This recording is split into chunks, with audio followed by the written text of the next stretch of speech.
Assalamualaikum. Hari ini kita nak tunjuk cara makan telur masak separuh dengan madu. Madu asli. Madu bunga pokok gelang. Lebih herba.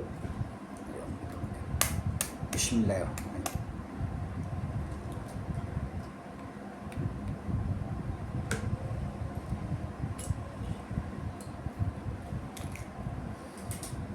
Alhamdulillah, hari ini kita makan telur masak separuh.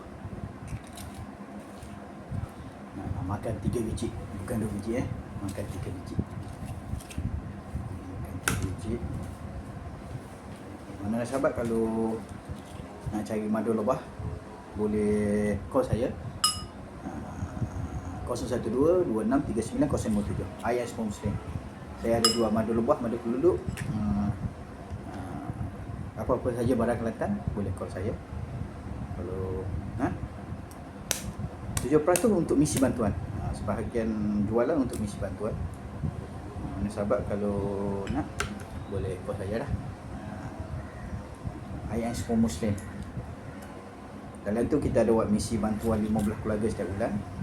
Latihan memanah, niaga berada Kelantan dengan masakan. Kita ada buat produk kita sendiri. Dan sahabat kalau nak air 7 herba, air bunga telang, macam-macam herba lagi untuk kesihatan. Mana sahabat kalau nak boleh call saya.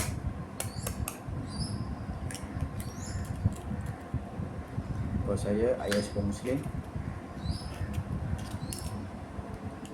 Ni kita makan untuk kesihatan. Pastikan guna sudu plastik atau sudu kayu untuk ambil madu. Sebab madu tu dia ada negatif positif. Dengan besi tak boleh.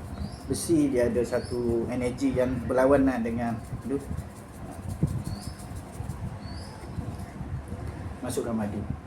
Mana sahabat kalau nak boleh call saya 012 26 39 057. 7% hasil jualan madu lebah, madu kelulu ni untuk misi bantuan. Misi bantuan kita buat setiap bulan dah 16 tahun daripada 2010 sampai sekarang. Dan sahabat kalau nak boleh follow dalam channel saya I Semua Muslim. Dalam YouTube ada, TikTok ada. Cukup satu sudu. Kita sebatikan, kata-kata sebatikan. Mana sahabat boleh follow. Kalau nak boleh call saya. Madu lebah ada, madu keluduk ada. Ni harga istimewa punya. Kalau awal lain harga ni memang dah tak dapat dah harga yang saya jual ni. Ni. Mana sahabat kalau nak boleh follow dalam I Semua Muslim ataupun boleh call saya 012 26 39 057. I Semua hidup dalam perjuangan. Mana sahabat. Bismillahirrahmanirrahim.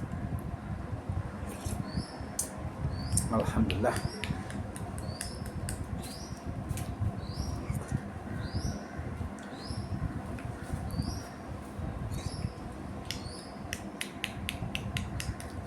Jom sahabat. Alhamdulillah. Jumpa lagi. Assalamualaikum.